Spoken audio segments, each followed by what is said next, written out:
우리 신령과 진정 감사함으로 12월 20일 주일 낮 예배를 우리 주 하나님 앞에 온전히 올려드리겠습니다.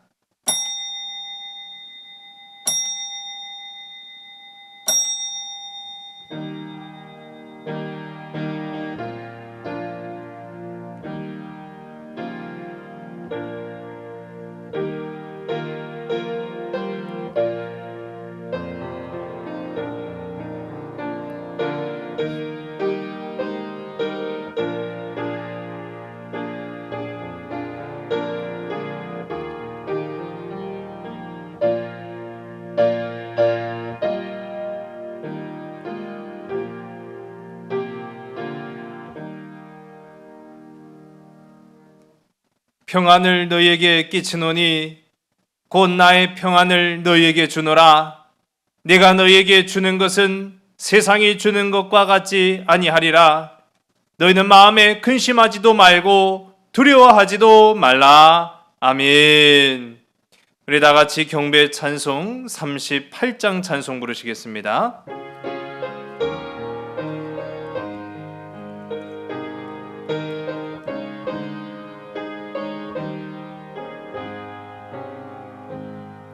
예수 우리 왕이여 이곳에 오셔서 우리가 왕께 드리는 영광을 받아 주소서. 우리는 주님의 백성, 주님은 우리 왕이라. 왕이신 예수님 오셔서 자정하사 다스리소서. 예수 우리 주시여 이곳에 오셔서 우리가 주께 드리는 찬양을 받아 주소서. 우리는 주님의 종들, 주님은 우리 주시라. 주 대신 예수님 오셔서 이 찬양을 받아 주소서.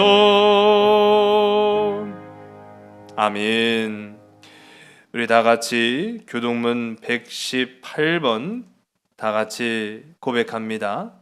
나는 시온의 의가 빛같이 예루살렘의 구원이 횃불같이 나타나도록 시온을 위하여 잠잠하지 아니하며 예루살렘을 위하여 쉬지 아니할 것인즉 이방 나라들이 내 공의를 묻 왕이 다 내 영광을 볼 것이요 너는 여호와의 입으로 정하실 새 이름으로 일컬음이 될 것이며 너는 또 여호와의 손의 아름다운 관 내 하나님의 손의 왕관이 될 것이라. 원하건대 주는 하늘을 가르고 강림하시고 주 앞에서 산들이 진동하기를 불이 섭을 사르며 불이 물을 끓김 같게 하사 주의 원수들이 주의 이름을 알게 하시며 이방 나라들로 주 앞에서 떨게 하옵소서. 주께서 강림하사 우리가 생각하지 못한 두려운 일을 행하시던 그때에 산들이 주 앞에서 진동하였사오니 주 외에는 자기를 앙망하는 자를 위하여 이런 일을 행한 신을 옛부터 들은 자도 없고 귀로 들은 자도 없고 눈으로 본 자도 없었나이다. 아멘.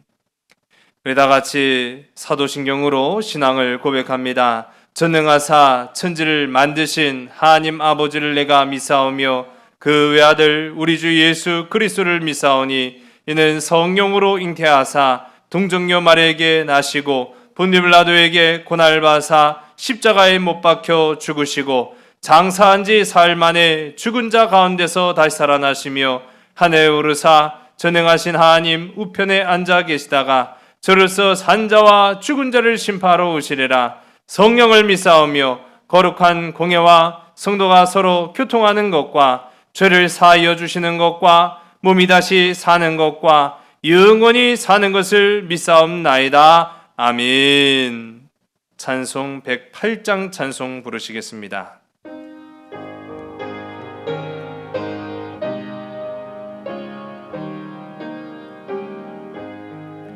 그 어린 주 예수 늘 자리 없어 그 귀하신 몸이 구유에 있네 저 하늘 별들이 반짝이는데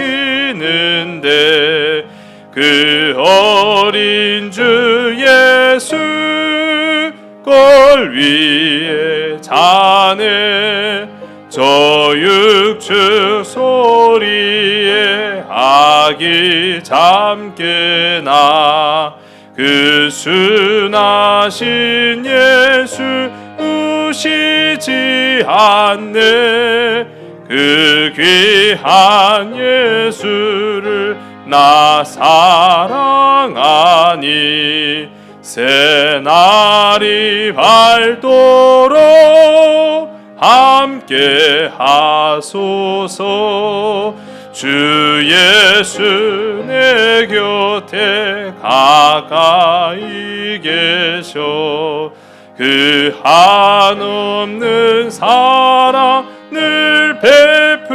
베푸시고 온 세상 아기들 다 품어주사 주 품 안에 안녕 살게 하소서. 아멘. 기도하겠습니다. 살아계신 아버지 하나님, 강림절 네 번째 주일을 맞이하여 오늘 하나님을 경외하는 많은 심령들 이렇게 각자의 처소에서 영상으로 또 하나님을 마주하며 주께 나아옵니다.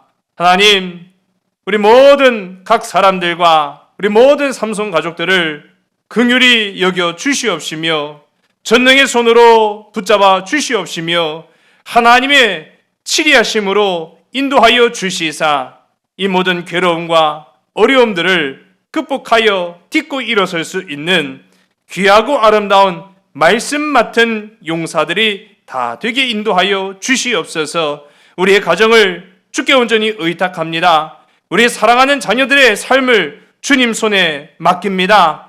저들의 머리카락까지도 세심받으시는 하나님께서 우리 사랑하는 자녀들과 또 우리 모든 믿음의 각 가정과 아버지 심령들을 주님께서 이 어려운 시기에 강건함과 또 신실함으로 주님 강하고 담대할 수 있도록 주님 함께하여 주시옵소서. 우리 삼손 가족들 아버지 그들의 형편을 주님 돌봐 주시기를 간절히 소원합니다. 아버지 건강 상한 이에게는 건강의 회복을 허락하여 주시옵시고 또 마음 상한 이에게는 위로하심을 덧입혀 주시옵시며 아버지 경제적으로 어렵고 궁핍한 자들을 아버지 돌보아 주시사 그 모든 곳간과 창고가 차고 넘쳐날 수 있는 하나님의 은혜와 축복이 임하여 질 수 있도록 인도하여 주시옵소서. 다시 모여서 주의 영광을 부르짖게 하시며 다시 모여서 예배하게 하여 주시옵소서. 모든 것을 주께 온전히 의탁하오며 사랑 많으신 예수 그리스도의 이름으로 감사하며 간절히 기도드렸사옵나이다. 아멘.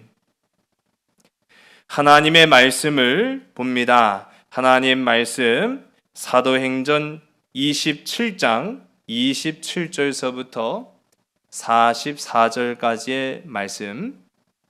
열 나흘째 되는 날 밤에 우리가 아드리아 바다에서 이리저리 쫓겨가다가 자정쯤 되어 사공들이 어느 육지에 가까워지는 줄을 짐작하고 물을 재어보니 20길이 되고 조금 가다가 다시 재니 15길이라 암초에 걸릴까 하여 고물로 닷 넷을 내리고 날이 새기를 고대하니라. 사공들이 도망하고자 하여 이물에서 닷을 내리는 채 하고 거룻배를 바다에 내려놓거늘 바울이 백부장과 군인들에게 이르되 이 사람들이 배에 있지 아니하면 너희가 구원을 얻지 못하리라 하니 이에 군인들이 거룻줄을 끊어 떼어 버리니라. 날이 새어 가매 바울이 여러 사람에게 음식 먹기를 권하여 이르되 너희가 기다리고 기다리며 먹지 못하고 줄인 지가 오늘까지 열 나흘인즉 음식 먹기를 권하노니 이것이 너희의 구원을 위하는 것이요 너희 중 머리카락 하나도 잃을 자가 없으리라 하고 떡을 가져다가 모든 사람 앞에서 하나님께 축사하고 떼어 먹기를 시작하며 그들도 다 안심하고 받아 먹으니 배에 있는 우리의 수는 전부 276명이더라. 배부르게 먹고 밀을 바다에 버려 배를 가볍게 하였더니 날이 새매 어느 땅인지 알지 못하나 경사진 해안으로 된 향만이 눈에 띄거늘 배를 거기에 들여다 댈 수 있는가 의논한 후 닻을 끊어 바다에 버리는 동시에 키를 풀어 늦추고 돛을 달고 바람에 맞추어 해안을 향하여 들어가다가 두 물이 합하여 흐르는 곳을 만나 배를 걸매 이 물은 부딪혀 움직일 수 없이 붙고 고물은 큰 물결에 깨어져 가니 군인들은 죄수가 헤엄쳐서 도망할까 하여 그들을 죽이는 것이 좋다 하였으나 백부장이 바울을 구원하려 하여 그들의 뜻을 막고 헤엄칠 줄 아는 사람들을 명하여 물에 뛰어내려 먼저 육지에 나가게 하고 그 남은 사람들은 널조각 혹은 배 물건에 의지하여 나가게 하니 마침내 사람들이 다 상륙하여 구조되니라. 아멘. 머리카락 하나도 잃을 자가 없으리라. 머리카락 하나도 잃을 자가 없으리라. 바라기는 이 코로나 시대에 우리 인생을 위협하는 많고 많은 위협적인 파도와 풍랑과 괴로움과 핍박의 시대에 머리카락 하나도 하나님의 은혜 가운데에서 상치 않는 복된 우리 모든 믿음의 지체들, 우리 삼손 가족들이 다 되시기를 주의 이름으로 간절히 축원합니다. 톨스토이 단편선에 두 노인이라는 이야기를 보게 되면 예르세이와 예핌이라는 어떻게 보면 살아가는 환경과 조건이 굉장히 많이 다르지만 같은 방향을 보는 두 친구가 등장을 합니다. 이 예르세이와 예핌은 오래 전부터 성지 순례를 가기로 약속을 했어요. 그런데 예핌은 너무 삶이 바쁘고 그가 맡은 또는 그가 해야 된다라고 생각하는 일들이 많은 나머지 미루고 미뤄서 예르세이와의 약속을 지키지 못합니다. 그러던 중 이 예르세이가 우리 이제 더 늙어서는 못 갑니다. 우리 빨리 성지 순례를 떠납시다 라고 재촉을 해서 마침내는 성지 순례를 가기로 결정을 하지요. 그래 이 성지 순례를 걸어서 또는 배를 타고 이동을 하는 가운데 이 예리세이가 그만 목이 말랐던 거예요. 그래서 앞서가는 예핌에게 자네 나 물 좀 얻어먹고 갈 테니 지체하지 말고 가게나 가다가 배를 탈 수 있는 곳에서 우리 다시 합류하세. 그렇게 이야기를 던지고 마을로 들어갑니다. 그렇게 물을 얻어먹기 위해 들른 마을에서 아주 예기치 않은 상황을 맞닥뜨리게 되는 것이지요. 그 마을은 흉년과 질병으로 인해서 큰 피해를 입었는데 그 가운데 가장 극심한 상처를 당한 한 가족을 만납니다. 거의 죽어가는 이 가정을 외면할 수 없는 상황이 된 것이지요. 그래서 자기가 목적한 성지 순례를 계속 가야만 하는지 아니면 그곳에 머물면서 이 가족을 돌봐야 할 것인지 고민을 합니다. 그러다가 이것이 하나님의 뜻이 아니면 무엇이겠는가라는 생각을 한 끝에 그 가정을 돌보면서 성지 순례를 위해 모은 돈을 다 쏟아붓고 결국은 여행을 포기하기에 이르게 됩니다. 반대로 예핌은 그렇게 예리세이와 헤어져서 가던 길을 계속 갑니다. 아무리 기다려도 이 예리세이가 오지 않자 이 예핌은 그만 내가 잠깐 한눈판 사이에 길이 엇갈렸는가? 라고 생각을 해서 에이 그러면 이 노인네도 목적지인 예루살렘으로 오겠지 하고 배를 타고 순례길을 계속 해 나아갑니다. 우여곡절 끝에 성지순례 장소인 예루살렘에 도착을 해요. 그런데 이 목적지인 예루살렘에 도착을 했어도 이 예핌의 마음은요 자꾸만 다른 곳에 파여서 제대로 된 이 순례를 하지 못하고 있습니다.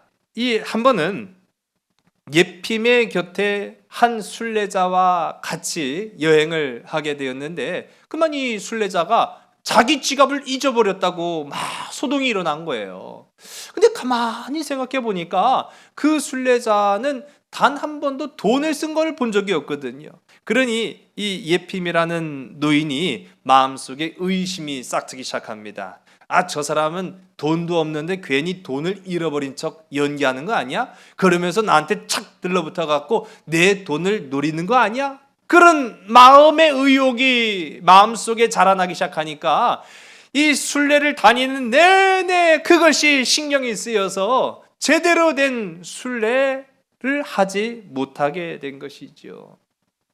지갑을 움켜쥐며 또 여기저기 몸은 쫓아다니지만은 마음은 온통 다른 곳에 팔려서 결국은 성지 순례를 하는 둥 마는 둥 하고 돌아오게 됩니다. 결국 몸만 갔다 왔지 내 영혼이 갔다 왔는지는 확신할 수 없네 라는 그런 고백을 하게 돼요. 여러분, 인생의 같은 목표와 목적을 향해서 나아가지만 갈등의 상황에서 서로 다른 갈림길을 선택할 수 있다라는 사실입니다. 여러분, 당장 내 눈앞에 펼쳐진 일들에 대해서 우리가 갈등이 생길 때가 있어요. 그럴 때 어떻게 해야 되겠습니까? 여러분, 우리는 두 가지 갈림길에 놓여져 있다는 거죠. 하나는 당장의 이익을 추구해야 되는 그런 선택, 또 다른 하나는 참이 되고 진리가 되는 변치 않는 진리를 택하는 선택. 어떻게 생각하십니까? 요즘 우리는 이 사도 바울의 삶과 그의 인생의 길을 보고 있습니다. 폭풍 속에 놓인 이 사도 바울 일행의 삶을 우리가 함께 보고 있죠. 해도 달도 없는 폭풍 속에서 이 선장과 선원들은 배에 있는 연장과 짐과 기구들을 다 바다에 던지고 안간힘을 씁니다. 하지만 역부족입니다. 오늘 이 사건이 어떻게 전개되는지를 우리가 이 말씀을 통해 살펴보면서 우리가 살고 있는 이 시대, 우리가 만난 삶의 폭풍 속에서 구원받은 하나님의 자녀란 어떻게 살아야 하는지, 그리고 어떤 결정을 내려야 되는지 오늘 그 길, 믿음의 길, 신앙의 길, 하나님의 자녀답게 살아가는 길로 나아가는 축복된 저와 여러분 되기를 주님의 이름으로 간절히 소원합니다. 우리 27절의 말씀을 보겠습니다. 열 나흘째 되는 날 밤에 우리가 아드리아 바다에서 이리저리 쫓겨가다가 자정쯤 되어 사공들이 어느 육지에 가까워지는 줄을 짐작하고 아멘. 우리가 함께 읽은 본문 가운데 보면 열 나흘째 14일 즉 2주간 해도 별도 없는 그런 향방을 알 수 없는 캄캄한 어둠 속에서 이들은 삶과 죽음의 경계를 넘나들었다라는 것을 알 수 있습니다. 그럼 보통 폭풍하면은 2, 3일 몰아치고 나면은 그냥 지나가 버리거나 소멸해 버리고 말잖아요. 근데 오늘 본문 가운데 나타난 이 유라굴로 광풍은 무려 보름이나 이들을 몹시도 괴롭혀서 죽을 지경에 이르게 만들었다라는 사실입니다. 그때 한밤중 이제 우리가 지난주 말씀을 통해서 사도 바울이 그들을 위로하고 안심시키지 않습니까? 전날 밤 내가 기도하는 가운데 하나님의 천사가 내게 다가와서 내가 너를 구원할 것이며 그뿐만 아니라 이 배에 모든 속한 사람들 또한 내가 너에게 붙여 살려주겠다, 구원하겠다라고 약속하였습니다. 그 일이 있은 후에 한밤중에 선원들이 이 경험상 배가 육지에 가까웠다라는 사실을 짐작하였다라고 말하고 있어요. 뭐 여러 가지 방법이 있다고 합니다. 육안으로 본 것이 아니라 할지라도 이 파도가 육지에 부딪히는 소리라든지 그런 아주 미세한 것들을 통해서 오랜 시간 바다에서의 그 경험이 있는 사람들은 이게 육지에 거의 다 와가는구나 라는 것을 알 수 있다고 해요. 어쩌면 그러한 추측이 있었는지도 모르겠습니다. 그래서 그들이 그 사실 이후에 깊이를 재봅니다. 예, 맞습니다. 바다의 수심을 재어서 그 수심이 닿는다라고 하면은 조만간 육지에 다다라는 것이 확실해지기 때문인 것이죠. 우리 28절의 말씀입니다. 물을 재어보니 20길이 되고 조금 가다가 다시 재니 15길이라. 아멘.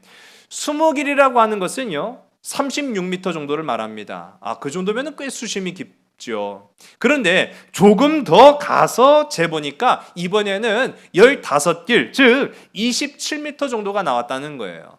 조금씩 얕아지고 있다라는 것을 의미하는 것이죠.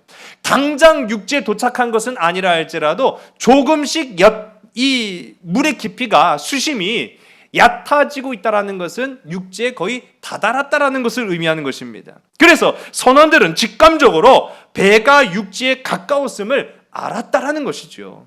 그러나 여러분 그렇다고 해서 마음을 놓을 수 있는 상황은 아닙니다. 우리 29절의 말씀입니다.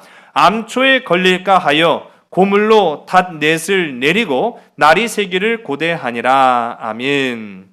왜 마음을 놓지 못하겠습니까? 암초가 있을지도 모른다라는 것이죠. 암초의 존재, 여러분 우리 인생에도 수없이 많은 암초들이 있다라는 사실이에요.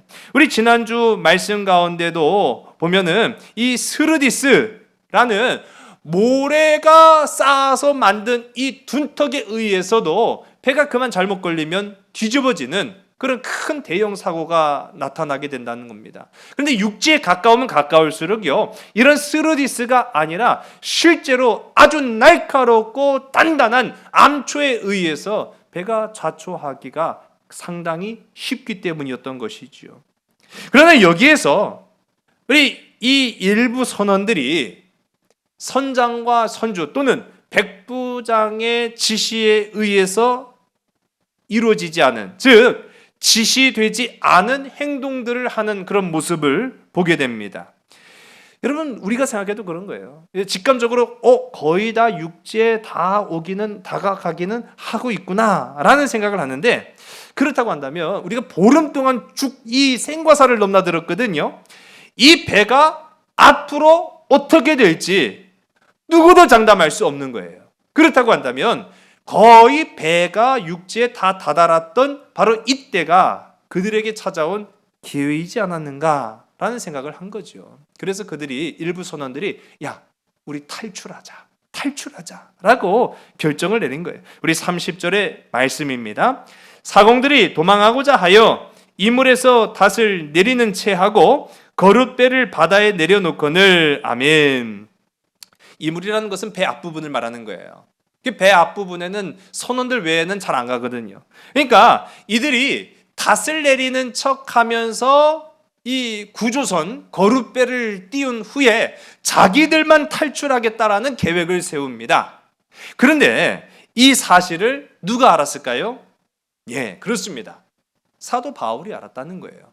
근데 저는요, 이 말씀을 묵상하고 준비하면서 성경을 앞만 뒤져봐도 여러분 진짜 놀라운 것이 뭐냐면요, 사도 바울이 보아서 알았다라는 말을 하지 않아요.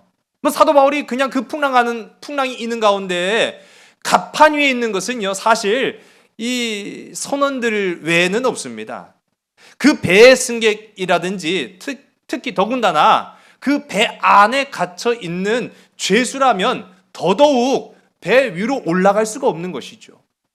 배 위에서 일어나는 상황을 보지 않고도 지금 사도 바울이 그걸 어떻게 알았냐는 거예요. 근데 아무리 봐도 성경 그 어디에도 사도 바울이 봐서 알았다라는 말을 하지 않습니다. 그런데 분명한 것은 지금 선원들이 이 계획, 이 은밀한 한밤중에 이루어진 계획을 사도 바울이 다 알고 있었다라고 말하고 있습니다. 사도 바울이 알았을까요? 분명한 한 가지 사실은 우리의 삶 속에 이루어지는 일들, 앞과 뒤와 예측할 수 없는 모든 상황들, 우리 자신은 알지 못해도 나보다 나를 더 잘 아시고 보시는 하나님은 아시는 줄로 믿으시기 바랍니다.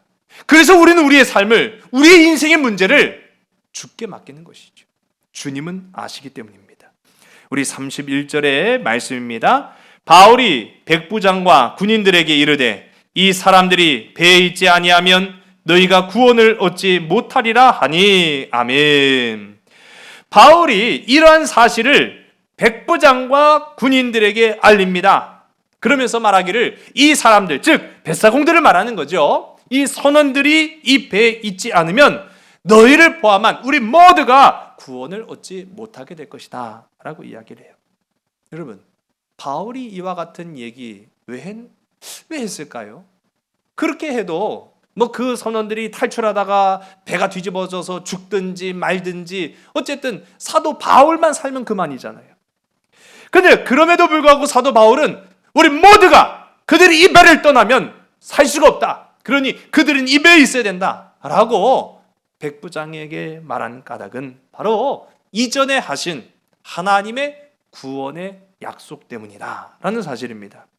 우리 지난 24절의 말씀이지요. 제가 있습니다. 바울아, 두려워하지 말라. 네가 가이사 앞에 서야 하겠고 또 하나님께서 너와 함께 항해하는 자를 다 내게 주셨다 하였으니. 아멘. 다 내게 주셨다라고 말하고 있어요.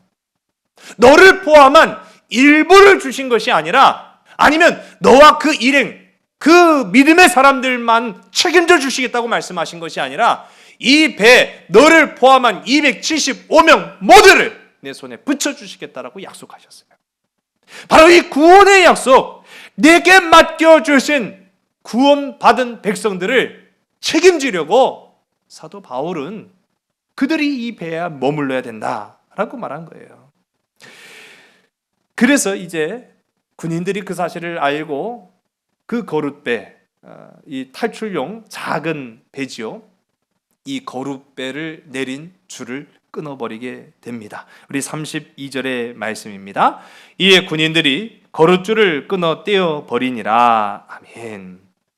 저는요, 오늘 우리가 드려지는 이 예배, 우리 영상 예배를 통해서 이 시대를 살아가야 될 우리 그리스도인들에게, 이 풍랑을 헤쳐나가야 될 우리 신앙의 사람들에게 어떻게 하면 우리가 생명을 보장받고 어떻게 우리가 이 풍랑을 맞이한 인생을 헤쳐나갈 수 있는가? 믿음의 눈이, 또 신앙의 길이, 말씀의 그 진리가 분명해지기 위해서는 우리는 과연 어떠한 결단과 선택을 해야 되는가? 오늘 세 가지를 좀 살펴보려고 합니다. 먼저는 배에 있어야 한다라는 사실이에요. 사랑하는 여러분, 배에 머무는 저와 여러분 되시기를 주의 이름 간절히 소원합니다. 여러분들의 사명의 터전이라는 배에 머물러 있으시길 바랍니다. 우리가 이 나라가 밉다고 이 나라 떠나면 더 잘 살까요? 결코 그럴 수 없을 것입니다. 우리가 머문 이 조직과 직장과 일터와 교회가 내 마음에 들지 않다고 떠나가 버리면은 정말로 행복한 하나님이 우리에게 펼쳐주신 은혜와 축복의 생명의 길이 우리 가운데 있을까요? 결코 그렇지 않을 것입니다. 하나님은 우리에게 맡겨주신 배가 있다라는 거예요. 우리에게 맡겨주신 사명이 있다라는 거예요. 그래서 사도 바울에게도 이 배에 머물러야 된다라고 말하고 있는 것이죠.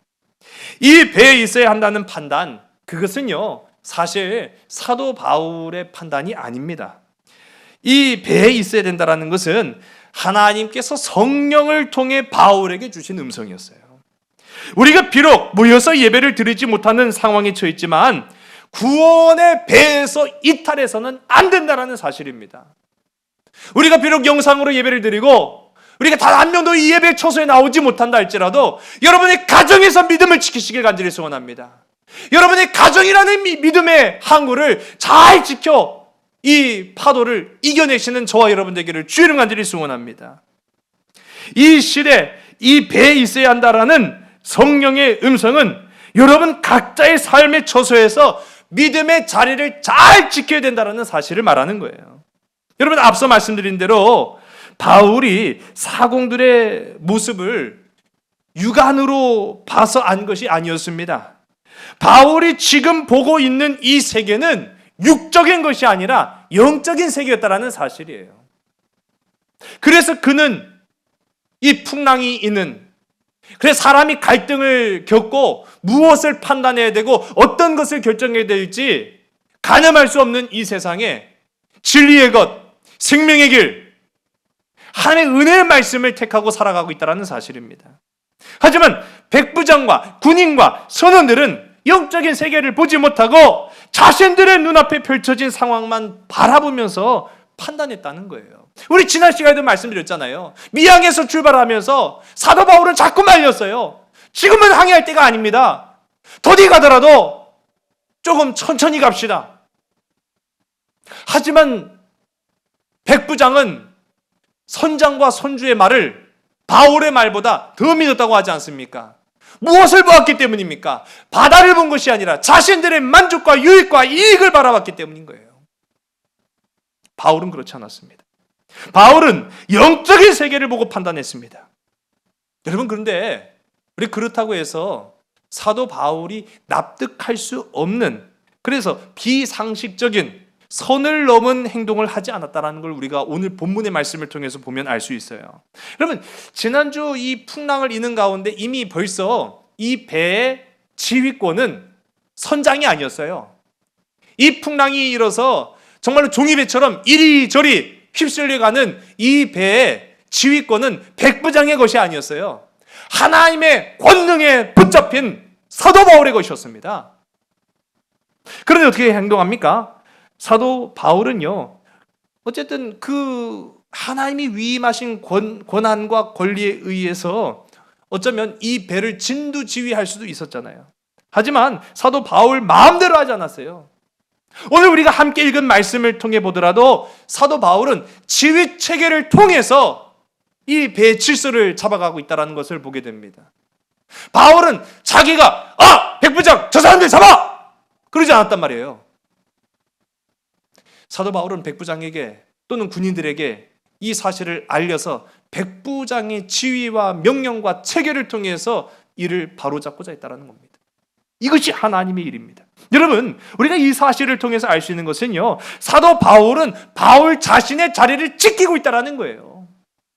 그래서 자기 자신의 자리를 지키고 있을 뿐만 아니라 백부장과 군인들도 각자 자신의 사명의 자리에 있도록 했다는 사실입니다. 사공들도 사공의 자리에 있어야 이 배에 탄 모든 사람들이 구원을 받게 된다라는 것을 사도 바울은 지금 보여주고 있다는 사실이에요. 여러분, 우리가 각자의 삶의 처소에서 지금 예배를 드리고 있습니다. 그리고 하나님께서 여러분에게 맡긴 삶의 처소에서 믿음의 자리를 지키라고 말씀하십니다. 비록 교회에 와서 예배를 드리지 못한다 할지라도 여러분의 삶의 처소에서 믿음의 자리를 지키시기를 주님의 이름으로 간절히 소원합니다. 그것이 지금 우리가 해야 할 일이라는 사실이에요. 세상 이야기에 솔깃할 필요가 없습니다. 마귀가 주는 생각에 솔깃할 이유가 없습니다. 세상 유혹에 솔깃할 이유가 없습니다. 두려워하지 마시기 바랍니다. 염려하지 마시기 바랍니다. 지금 코끝까지 온 이 위협이 있다 할지라도 저와 여러분의 삶의 터전과 직장과 일터와 가정에서 믿음의 자리를, 믿음의 직분을 잘 지켜나가시기를 주의 이름 간절히 소원합니다. 질서는 이런 거라는 거예요. 내게 맡겨진 사명에 최선을 다하고 사람 앞에 과시하고 의시되고 칭찬받고 인정받으려고 하는 것이 아니라 하나님 앞에 겸손한 것, 하나님 앞에 겸손한 것, 그것이 바로 하나님 나라의 질서라는 사실입니다. 그래야 이 배에 탄 자들이 사도 바울만이 아니라 모두가 다 구원함에 이르게 된다라는 것입니다. 여러분, 이 풍랑을 맞이했을 때 우리가 그래서 이 갈등과 고민과 염려의 갈림길에 서 있을 때 구원받기 위해서는 우리 두 번째로 우리가 지켜야 할 것이 있습니다. 바로 거룻줄을 끊어버려야 된다라는 사실입니다. 거룻줄을 끊어버리라. 이 배에 탄 모두가 구원을 받으려면 이제 해야만 하는 결정의 시간이 왔어요. 그건 결코 쉬운 결정이 아니었음을 우리가 성경을 통해 보게 됩니다. 왜 쉽지 않으냐라고 하면 지금 일부 선원들이 몰래 타고 가려고 내려놓은 그 거룻배는 사실 정말 위기 상황에 쓰여질 최후의 탈출 방법이었다라는 사실입니다. 이 모선에서 내려진 거룻배의 줄을 끊어버리게 되면 이제 이 배에 탄 사람들은요, 정말로 위기의 상황이 또 닥쳐온다, 그야말로 배가 뒤집어질 위기 가운데 놓였다라고 했을 때 탈출 못합니다. 거룻배가 없거든요. 어쩌면 정말 그런 일이 펼쳐진다라고 한다면 앞서서 탈출하려고 했던 이 일부 선원들의 상황 판단이 더 옳을지도 모르겠습니다. 이 배에 있는 것보다는 차라리 작은 배로 옮겨서 탈출하는 게 낫겠다라는 것이죠. 하지만 앞서도 말씀드린 것처럼 자기 자리를 지키지 않으면, 그 배에 있지 않으면 구원받을 수 없다라는 거예요. 여러분, 인간적 생각과 상식으로는 맞지 않을 수도 있습니다. 그런데 오늘 우리가 함께 읽은 이 본문의 말씀을 보게 되면 폭풍이 멎었다라는 말씀이 나타나지 않아요. 폭풍이 잦아들어서 그들이 탈출하겠다, 좀 마음을 놓았다, 그러지 않습니다. 지금 그들은 여전히 폭풍한 가운데 있다는 것을 말하고 있는 거예요. 그때 다가오는 육지. 여러분, 이 사람이요, 너무 다급하고 위기가 막 몰려왔는데 약간 숨통이 틀막할 때 보여지는 그것에 우리의 마음을 빼앗기기 쉽다라는 겁니다. 사람은 당장 살 길이 보이면은요, 덮어놓고 그 길을 택한다라는 거예요. 여러분, 그때 여러분의 인생에 보이는 거룻배의 거룻줄을 끊어버려야 된다는 사실입니다. 여러분의 삶의 거룻배는 무엇입니까? 눈에 보이는 인생의 거룻배란 참 많은 것들이 있죠. 당장은 물질의 거룻배가 있어요. 또 인생의 경험이라는 거룻배가 있습니다. 지식이라는 이 거룻배가 있어요. 명예라는 거룻배가 있습니다. 권세라는 거룻배가 있습니다. 건강이라는 거룻배가 있습니다. 자녀라는 거룻배가 있습니다. 그러나 어떤 이유에서라도 그로 인해서, 물질로 인해서, 권세로 인해서, 자녀로 인해서, 경험으로 인해서, 지식으로 인해서 하나님의 은혜, 하나님의 말씀의 자리를 떠나면 다 죽는다는 거예요. 다 죽는다는 거예요. 떠나서는 안 된다는 사실을 기억한다는 것이죠. 성경은 말합니다. 거룻배의 줄을 끊어버려라. 거룻배의 줄을 끊어버려라. 여러분, 살짝 숨통이 풀렸을 때 보이는 그 인생의 거룻배, 그 거룻배의 줄을 끊어버릴 수 있는 결단하는 저와 여러분 되기를 주의 이름 간절히 소원합니다. 마지막으로 어떻게 하면 우리가 이 인생의 갈림길, 또 위기의 파도 가운데에서 나만 살 것이 아니라 우리 가정과 우리 교회와 우리 지역사회와 나라와 민족이 다 같이 살 수 있느냐? 위로함이 있어야 된다는 사실이에요. 오늘 우리가 함께 읽은 말씀 가운데 떼어 하나님께 축사하고 떼어 먹었다라고 말하고 있어요. 하나님께 축사하고 떼어 먹었다. 우리 33절서부터 우리 37절까지의 말씀을 봅니다. 날이 새어가매 바울이 여러 사람에게 음식 먹기를 권하여 이르되 너희가 기다리며 먹지 못하고 줄인 지가 오늘까지 10나흘인즉 음식 먹기를 권하노니 이것이 너희의 구원을 위하는 것이요 너희 중 머리카락 하나도 잃을 자가 없으리라 하고 떡을 가져다가 모든 사람 앞에서 하나님께 축사하고 떼어 먹기를 시작하며 그들도 다 안심하고 받아 먹으니 배에 있는 우리의 수는 전부 276명이더라. 아멘. 이 세상이라는 배에서 구원에 이르기 위해 필요한 것은 다름 아닌 위로입니다.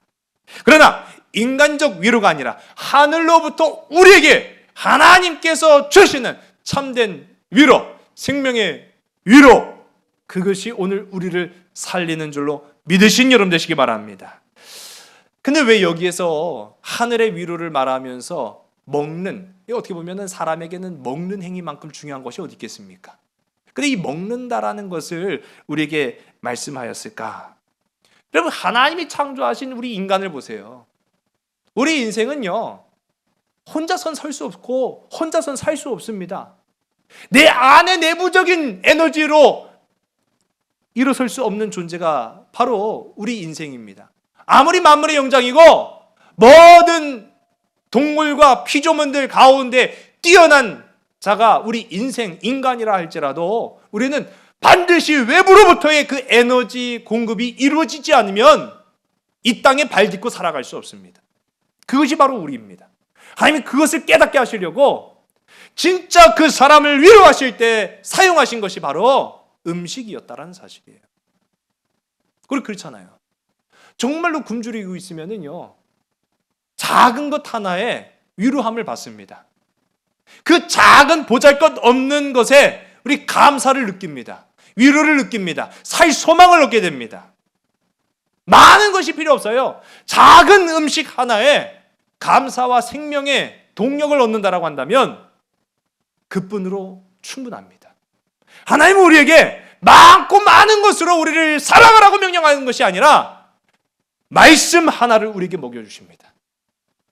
그 말씀으로 우리가 이 세상을 거칠고 험악한 이 바다와 같은 우리의 삶을 믿음의 항해로 헤쳐나가게 하십니다. 그것이 위로라는 것이죠. 하늘의 하늘 위로가, 하나님의 하늘 위로가 여러분의 각 가정마다, 여러분의 심령마다 이 강림절 네 번째 주일을 통하여서 오실 예수 그리스도를 기다리는 저와 여러분의 심령마다 참된 위로가 임하기를 주의 이름 간절히 소원합니다. 보름 동안, 이 보름 동안의 풍랑으로 지칠 대로 지친 사람들 거의 먹지도 못했을 겁니다. 잠도 자지 못했을 겁니다. 육신적으로는 너무 힘들고 어려웠을 것입니다. 기진맥진한 상태였다라는 사실이죠. 그렇다고 해서 사람들을 억지로 먹게 할 수도 없는 상황이었습니다. 그 먹지 못한 것은요, 안 먹어서가 아니라 먹히지 않았기 때문인 것이죠. 그런 사람들한테 먹으라고 해서 강요해서 될 일이 아니지 않습니까? 그러나 사도 바울은 그들에게 무엇이라고 말하고 있습니까? 위로로 교면하고 있다는 거예요. 더 놀라운 사실은 그들 모두가 그리스도인이 아니었음에도 불구하고 모든 사람들이 하나님 앞에 기도하고 식사했더라. 할렐루야! 바라기는 우리 모두가 언젠간 하나님의 진리의 때가 나타나서 믿지 아니하는 심령들까지도 하늘 아버지의 참된 위로하심을 받고 모든 사람 두 손 들고 할렐루야로 하나님 앞에 나아가기를 주의 이름으로 간절히 소원합니다. 안심하고 먹었다라고 말하고 있어요. 안심하고 먹었다. 여러분, 이전에 어땠습니까?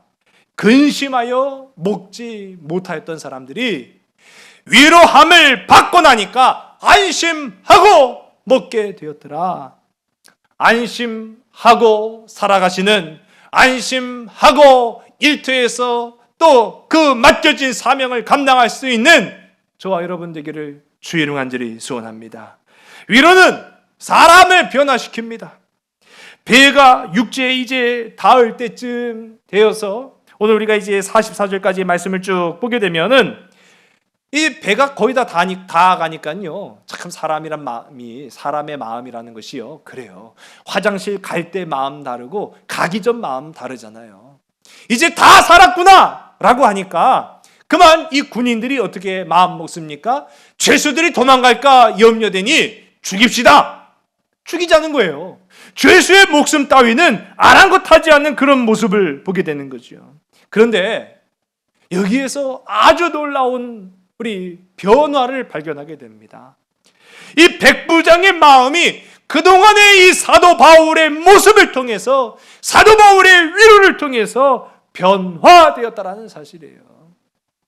사도 바울의 이 위로로 변화된 백부장이 사도 바울을 살리기 위해서 죄수들까지 다 살리라는 그런 결정을 내리게 됐다라는 것이죠. 우리 44절의 말씀을 우리 함께 읽습니다. 그 남은 사람들은 널조각 혹은 배 물건에 의지하여 나가게 하니 마침내 사람들이 다 상륙하여 구조되니라. 아멘. 모두 구조되었다. 모두 구원받았느니라. 할렐루야. 여러분, 이제 이 말씀을 한 주일 동안 여러분의 삶, 여러분의 가정, 여러분의 일터, 여러분의 사명의 터전에서 적용해 보시길 바랍니다. 이 위기의 시대, 이 인생이라는, 이 직장이라는, 이 모든 우리가 속한 기관이라는 배를 탄 모두의 구원이 저와 여러분을 통하여서 하나님의 역사가 바르고 온전하게 이루어지길 간절히 소원합니다. 그러기 위해서는요, 앞서도 말씀드린 것처럼 여러분 각자의 삶의 처소에서 믿음을 잘 지키시길 바랍니다. 누가 보지 않더라도, 누구를 의식하지 않더라도 믿음을 잘 지켜내시기 바랍니다. 또 인생의 거룻줄을 과감히 끊어내시기를 부탁을 드립니다. 마지막으로 위로함이 저와 여러분의 삶에 차고 넘치게 되기를 간절히 소원합니다. 앞서 제가 예화로 말씀드렸던 이 톨스토이의 두 노인, 이 마지막 부분을 보게 되면 이 성지순례를 이미 마치고 돌아온 이 예핌이 고향으로 돌아와서 예리세를 찾아갑니다. 근데 예리세를 찾아가서 비로소 그곳에서 이 예핌은 깨닫습니다. 아, 바로 이것이구나. 바로 이것이구나. 주님과 동행한다라는 것은 바로 이것이구나. 이 세상에서는 한 사람 한 사람이 죽는 날까지 자기의 의무를 사랑과 선행으로 다하는 것이 바로 하나님의 분부라는 사실을 오늘 저와 여러분의 믿음의 항해 가운데에서도 우리에게 맡겨주신 하나님 자녀의 의무를 사랑과 선행으로 다할 수 있는 복되고 아름다운 믿음의 신실한 우리 모든 삼송교회, 삼송가족, 우리 공동체가 믿음의 공동체가 다 되시기를 주의 이름으로 간절히 소원합니다. 기도하시겠습니다. 아버지 하나님, 우리를 눈동자와 같이 지키시고 보호하시며 사랑하셔서 인생이 맞이한 많은 풍랑과 위협과 괴로움과 아픔 속에서도 여전히 우리와 함께 하셔서 우리를 위로하시고 우리의 생명줄을 지켜주시는 주님, 은혜를 참으로 감사합니다.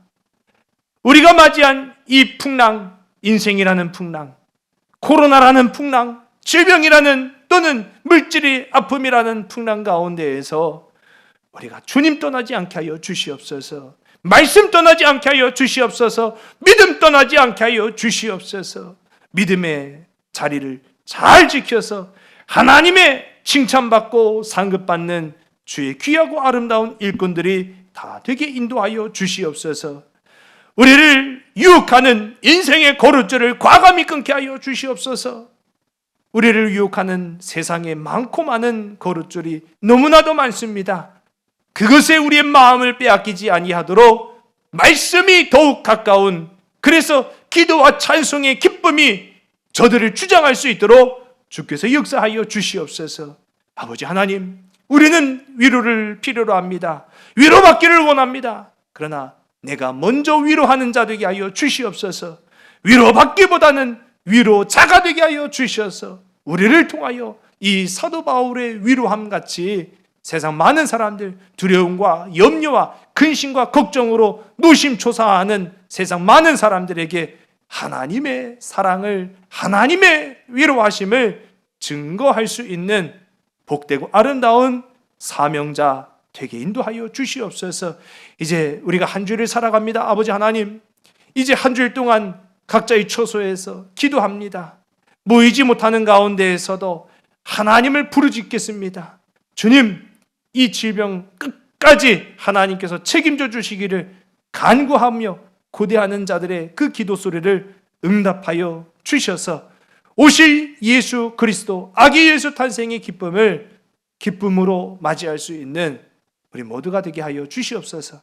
사랑 많으신 예수 그리스도 이름으로 감사하며 간절히 기도드렸사옵나이다. 아멘. 우리 찬송가 534장, 우리 찬송 534장 찬송 부르시겠습니다.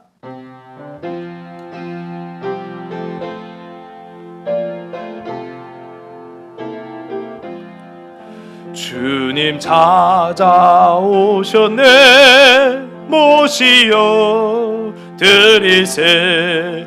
가시관을 쓰셨네, 모시어 드리세. 우리 죄를 속하려 십자가를 지셨네. 받은 고난 그셔라, 모시어 드리세. 보라 성자 오셨네, 모시어 드리세. 영광 중에 계신 주 모시어 드리세. 헛된 교만 버리고 우리 그 주 모시어 영원 복락 누리세. 모시어 드리세.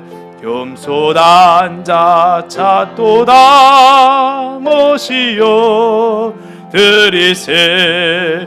하늘에서 부르네, 모시어 드리세. 좋은 자리 드리고 주실 은혜 구하세. 하늘나라 세우세, 모시어 드리세. 주여 내가 믿으니 오소서, 오소서. 주여 환영하오니 오소서, 오소서. 생명길로 이끄사 슬픔 위로 하시고 진리 알게 하소서. 오소서, 오소서. 아멘. 이제는 우리 주 예수 그리스도의 긍휼하신 은혜와 하늘 아버지의 깊고 넓으신 사랑하심과 성령님의 감화 감동 위로 축복하심이 오늘 인생의 항해를 믿음으로 헤쳐나간 우리 모든 심령들 머리머리 위에 지금부터 영원토록 함께하여 주시기를 간절히 축원하옵나이다. 아멘.